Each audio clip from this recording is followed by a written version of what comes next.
அண்ணே புகட்டாரண்ணே. வாடா. என்னண்ணே ஒரு மாதிரி சோகமாக இருக்க?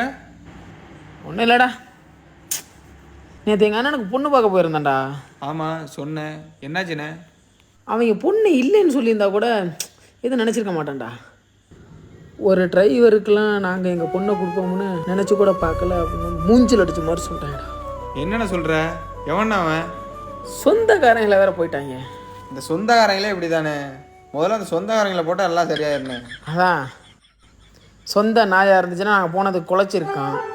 சொந்தக்கார நாயாயிருச்சுல, கடிச்சிருச்சு. எல்லாரையும் வெட்டி வீசிட்டு வர வேண்டியதானே? எனக்கு வந்த கோபத்துக்கு அப்படியே எல்லாரும் வெட்டி வீசுன்னு போணுச்சு. நீ கடைசியில் அனாதை போயிருக்க. அந்த ஒரு காலத்துல தான்டா விட்டு வந்தேன். நான் ஏன்னா அனாதை ஆகிறேன்? உன் தங்கச்சி தாண்டா பொண்ணு பார்க்க போயிருந்தோம்.